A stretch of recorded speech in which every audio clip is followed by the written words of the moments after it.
ਮਸ਼ਕ ਉਸਤਾ ਦੀ ਜਿਹੜੀ ਜੰਗ ਹੈ ਨਾ ਉਹ ਅਮਰੀਕਾ ਦੇ ਗਲ ਦੀ ਹੱਡੀ ਬਣ ਗਈ। ਨਾ ਇਹਨੂੰ ਉਹ ਅੱਗੇ ਕਰ ਸਕਦਾ ਹੈ, ਨਾ ਉਹਨੂੰ ਬਾਹਰ ਛੱਡ ਸਕਦਾ। ਔਰ ਜਿਹੜਾ ਇਹ ਕਹਿੰਦਾ ਸੀ ਨਾ ਕਿ ਮੈਂ ਹੀ ਹੂੰ सबका बाप, ਆਪਣੇ ਆਪ ਨੂੰ ਸੁਪਰ ਪਾਵਰ ਕਹਿਲਵਾਉਣ ਵਾਲਾ ਅਮਰੀਕਾ ਇਹਦੇ ਪਕਾਨੇ ਦੀ ਹਵਾ ਨਿਕਲ ਚੁੱਕੀ ਹੈ। ਅਮਰੀਕਾ ਦਾ ਜਦੀਦ ਤਰੀਨ ਹਥਿਆਰਾਂ ਦਾ ਜ਼ਖੀਰਾ ਖਤਮ ਹੁੰਦਾ ਪਿਆ। ਪੈਂਟਾਗਨ ਦੇ ਕੋਲੇ ਹੁਣ ਮਜ਼ੀਦ ਜੰਗ ਲੜਨ ਦੀ ਸਲਾਹੀਅਤ ਬਾਕੀ ਨਹੀਂ ਹੈਗੀ। ਉਹ ਕਹਿੰਦੀ ਕਿ ਸਾਡੀ ਬਸ ਹੋ ਗਈ। ਈਰਾਨ ਦੇ ਨਾਲ ਪੰਗਾ ਲੈਣਾ ਡੋਨਲਡ ਟਰੰਪ ਨੂੰ ਪੈ ਗਿਆ ਬੜਾ ਭਾਰੀ। ਹੁਣ ਅਮਰੀਕਾ ਈਰਾਨ ਦੇ ਨਾਲ ਡੀਲ ਕਰਨ ਵਾਸਤੇ ਕਹਿੰਦਾ ਕਿ ਪਲੀਜ਼ ਬਸ ਕਰੋ ਨਾ ਯਾਰ। ਅਮਰੀਕੀ ਫੌਜ ਜਿਹੜੀ ਹੈ ਉਹ ਆਪਦੇ ਜਿਹੜੇ ਉਹਦੇ ਮਿਜ਼ਾਈਲ ਨੇ ਉਹਨਾਂ ਦਾ ਜ਼ਖੀਰਾ ਤਕਰੀਬਨ 80% ਜਿਹੜਾ ਨਾ ਉਹ ਇਸਤੇਮਾਲ ਕਰ ਚੁੱਕੀ ਹੈ। ਜਿਹੜੇ ਪੈਟਰੀਅਟ ਮਿਜ਼ਾਈਲ ਨੇ ਉਹਨਾਂ ਦਾ ਵੀ ਲਗਭਗ ਅੱਧਾ ਯਾਨੀ 50% ਜ਼ਖੀਰਾ ਜਿਹੜਾ ਨਾ ਉਹ ਛੂਮੰਤਰ ਉੱਡ ਗਿਆ। ਔਰ ਇਸ ਕਮੀ ਦੇ ਕਰਕੇ ਡੋਨਲਡ ਟਰੰਪ ਜਿਹੜਾ ਨਾ ਉਹ ਬਿਲਕੁਲ ਆ ਟੇਬਲ ਥੱਲੇ ਵੜਿਆ ਪਿਆ। ਈਰਾਨ ਦੇ ਉੱਤੇ ਵੱਡੇ ਪੈਮਾਨੇ ਦੇ ਉੱਤੇ ਹਮਲੇ ਕਰਨ ਦੀ ਜਿਹੜੀ ਗੱਲ ਕਰਦਾ ਪਿਆ ਸੀ ਨਾ ਉਹਨੇ ਮਨਸੂਖ ਕਰ ਦਿੱਤੀ। ਅਮਰੀਕੀ ਹੁਕਾਮ ਦੀਆਂ ਨੀਂਦਾਂ ਹਰਾਮ ਹੋਈਆਂ ਪਈਆਂ, ਨੀਂਦ ਨਹੀਂ ਆਉਂਦੀ ਪਈ ਵਿਚਾਰਿਆਂ ਨੂੰ। ਔਰ ਉਹਨਾਂ ਨੂੰ ਡਰ ਹੈ ਕਿ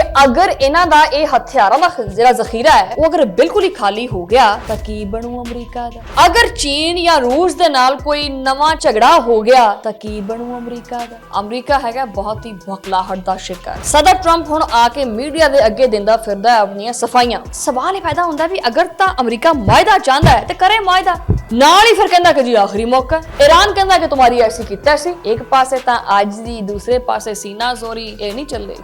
ਸਭ ਤੋਂ ਵੱਡੀ ਵਜ੍ਹਾ ਆਬਨਾ ਹੁਰਮਜ਼ ਦੀ ਬੰਦਿਸ਼ ਹੈ। ਈਰਾਨ ਨੂੰ ਪਤਾ ਹੈ ਕਿ ਦੁਨੀਆ ਜਿਹੜੀ ਮੁਆਸ਼ੀ ਸ਼ਾਰਗ ਆਬਨਾ ਹੁਰਮਜ਼ ਹੈ ਉਹ ਉਹਨੇ ਇੱਥੋਂ ਫੜੀ ਹੋਈ ਹੈ। ਅਰਬ ਮੀਡੀਆ ਦਾ ਦਾਅਵਾ ਹੈ ਕਿ ਈਰਾਨ ਇਲਾਕਾਈ ਨਿਗਰਾਨੀ ਦੇ ਵਿੱਚ ਆਬਨਾ ਹੁਰਮਜ਼ ਖੋਲਣ ਦੇ ਉੱਤੇ ਆਮਾਦਾ ਹੋ ਗਿਆ। ਇਸ ਅਹਿਮ ਸਫਾਰਤੀ ਕਾਮਯਾਬੀ ਦੇ ਪਿੱਛੇ Oman, Qatar, Pakistan, Saudi Arab ਇਹਨਾਂ ਦਾ ਕਿਰਦਾਰ ਇੰਤਹਾਈ ਇੰਪੋਰਟੈਂਟ ਹੈ। ਦਿਨ ਰਾਤ ਇੱਕ ਕੀਤਾ ਹੈ। ਡੋਨਲਡ ਟਰੰਪ ਤਾਕਤਵਰ ਸਦਰ ਸਮਝਦੇ ਨਾ ਸਾਰੇ ਉਹਨੂੰ, ਤੇ ਉਹ ਕੀ ਐਵੇਂ ਮੰਨ ਗਿਆ? ਇਹਦੇ ਪਿੱਛੇ ਇਹਨਾਂ ਸਾਲਿਸ ਮੁਲਕਾਂ ਦਾ ਹੀ ਹੱਥ ਹੈ।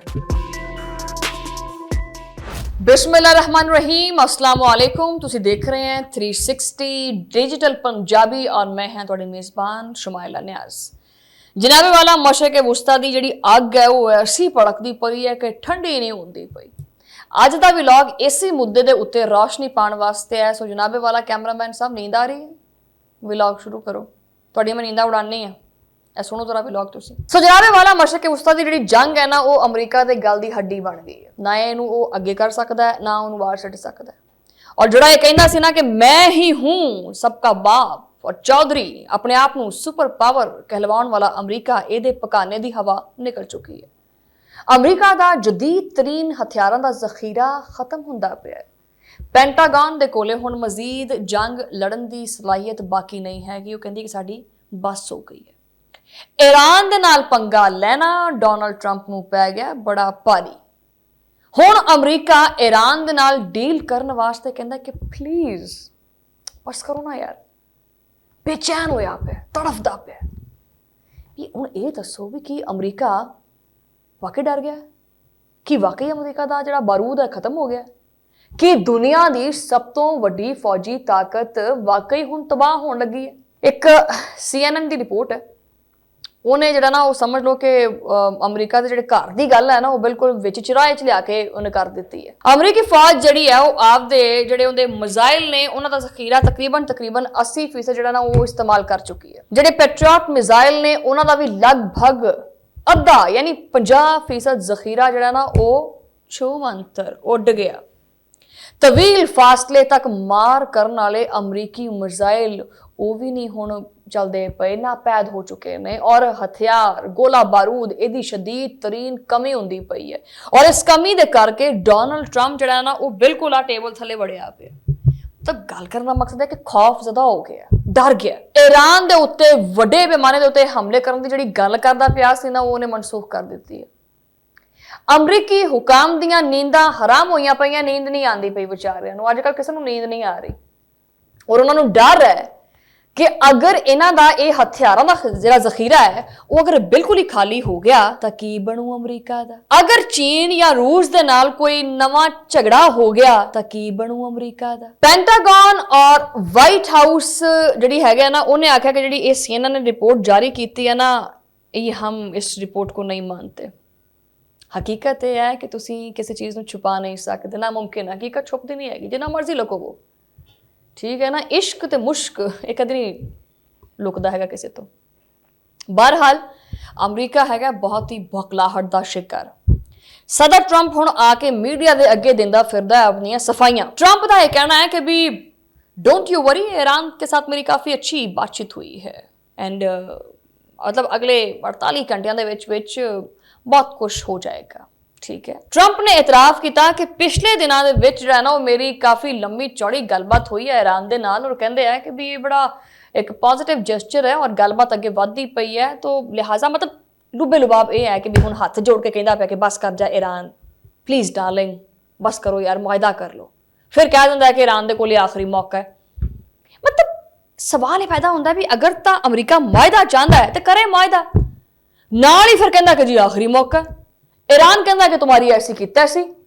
एक तरफ तुम कहते हो कि जी मैं जो है ना वो आपसे जो है ना मुआहदा करना चाहता हूँ और दूसरी जानिब आप कहते हैं कि जी सीधे हो जाओ। गलत गल है ना, एक पासे तो आजजी दूसरे पासे सीना जोरी, ये नहीं चलेगी। सब तो वड्डी वजह आबना हुरमस की बंदिश है। ईरान नूं पता है कि दुनिया जिहड़ी मुआशी शाहरग आबना हुरमस है वो उन्हें इत्थों फड़ी हुई है। अरब मीडिया का दावा है कि ईरान इलाकाई निगरानी दे विच आबना हुरमस खोलन दे उत्ते आमादा हो गया है और आबना हुरमस नूं तजारती जहाज़ां वास्ते दोबारा खोलन दा ऐलान हो सकता है कुछ ही घंटियां में हो जाए। ईरान ने इस हवाले नाल पाकिस्तान की एक तारीफ की और एक मस्बत इशारा दिता है। अमरीका इस वेले ईरान के सामने होके बिल्कुल बेबस होके इस चीज़ की दरखास्त करता पाया, इल्तजा करता पाया कि बस करो बई। अमरीकी वज़ीर खारजा जिहड़े मार्को रूबियो ने जिहड़ियां पहले बड़ियां बड़का मारदा सी वो भी हुण मजबूरन सच बोलन लग पिया और उन्हें इतराफ भी कर लिया। मार्को रूबियो ने इतराफ किया है कि आबना हुरमस दे उत्ते ईरान दे नाल साडे मुज़ाकरात चलदे पे ने और काफ़ी पॉजिटिव पेशरफ्त भी हुई है और उन्हों का यह भी कहना है कि हुरमस तो मुतालिक मुआहदा बस होने ही आला, बस होने ही लगा। कतरी हुकाम का यह कहना है कि जनाब आज जिहड़े सालसां दे जरिए फ्रीकैन दे विच संजीदगी दे नाल मुज़ाकरात जारी ने और बहुत छेती दुनिया नूं एक गुड न्यूज़ मिलेगी इंशाअल्लाह। अमरीका, ईरान और ओमान हुण आबना हुरमस दे विच बहरी जिहड़ी आणियां जाणियां ने जिन्हों आमदरफ्त कहंदे आ वो बहाल करने वास्ते एक अबूरी मुआहदे दे बिल्कुल नेड़े पहुंच गया और जिहड़ा ये इन्ना वड्डा जिहड़ा ब्रेक थ्रू मिलदा पिया है इहदा ऐलान बाज़ाब्ता ऐलान इहदा छेती कीता जावेगा। ईवन खबरां तो खैर रलवियां मिलवियां जियां हर जगह तो आंदियां। एक होर जिहड़ी खबर है वो अमरीकी एक नशरियाती इदारा हैगा उन्हें इस सफारती पेशरफ्त जिहड़ी अंदरूनी कहानी है वो भी उन्हें दसी है, उहदे उत्तों उन्हें पर्दा चक्या है, उस राज नूं उन्हें फाश किया है। उस रिपोर्ट के मुताबिक ये मुजवजा जिहड़ा हैगा वो अबूरी मुआहदा 7 दिनों वास्ते होएगा और इस निज़ाम के तहत हुरमस दे विच दाखिल होने वाले जिहड़े तजारती जहाज़ है वो ईरान दे जिहड़ा समुद्री रास्ता है उहदे तो लंघणगे, जबकि वापस रवाना होने वाले जिहड़े तमाम जहाज़ ने वो ओमान दे समुद्री रास्ते तो जाणगे। समझ आई? ये पूरा निज़ाम ईरान की बराह रास्त राबताकारी और निगरानी वास्ते नाफिज किया जाएगा। अच्छा, ਇਹਦਾ मतलब की है? ਇਹਦਾ मतलब यह है कि हुण समंदर की बादशाही ईरान दे कोले होएगी, ये ताज ईरान दे सिर ते सजेगा। मुआहदे की मुद्दत के दौरान किसी भी तजारती जहाज़ के कोलों टूल टैक्स या ट्रांजिट फीस वसूल नहीं की जाएगी। अच्छा, इस जड़ा ये जिहड़ी सफारती पेशरफ्त है इसका असल मकसद अमरीका और ईरान के दरमियान हालिया जिहड़ी जंगबंदी है इनू मजबूत करना और तलावियां पानियां ताकि दोनों ममालिक के दरमियान जिहड़ा ना वो ईरान दे जिहड़ा ये जौहरी प्रोग्राम हैगा उहदे उत्ते दोबारा जिहड़ा मुज़ाकरात दा माहौल बनाना है उन्होंने थोड़ा सीधा पतरा किया जाए, उस मुज़ाकरात के माहौल नूं थोड़ा साजगार बनाया जा सके। हुण आने आ इहदी असल कामयाबी दे पिछे। इस अहम सफारती कामयाबी दे पिछे ओमान, कतर, पाकिस्तान, सऊदी अरब इन्हां दा किरदार इंतहाई इंपॉर्टेंट है।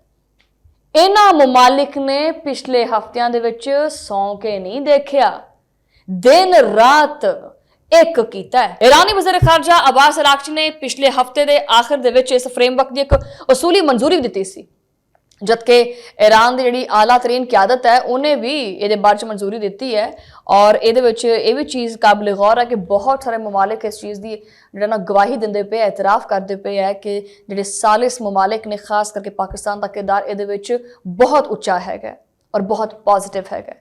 पाकिस्तान ने मशरक़ वुस्ता की जी अग है इनू ठंडा करने वास्ते अपना दिन रात एक किया है। फील्ड मार्शल सैयद आसिम मुनीर और वज़ीर आज़म शहबाज शरीफ की अनथक मेहनत और लगन और दिन रात की जी नींद इन्होंने पूरी नहीं की अपनी वो इसका सबूत है कि अज हुण अमरीका कहता पाया कि प्लीज़ यार बस कर जो मुआहिदा कर लो। ये पिछे सिर्फ और सिर्फ तुसीं कि समझते हैं कि भी अमरीका नूं एवें ही झुका सकते हैं। डोनाल्ड ट्रंप की मतलब एक डोनाल्ड ट्रंप ताकतवर सदर समझते ना सारे उन्होंने, तो वो कि एवें मन गया। ये पिछे इन्हां सालिस मुल्कां दा ही हत्थ है। बहरहाल जी ये पेशरफ्त हुई है ये पॉजिटिव तरीके नाल अगे वधदी रहे और मशरक़ वुस्ता दे विच अमन कायम होवे। इसी ख्वाहिश के नाल अज दा व्लॉग खत्म करते हैं। तुहाडे नाल मुलाकात होएगी अगले व्लॉग दे विच, उदों लई अल्लाह ने के पान।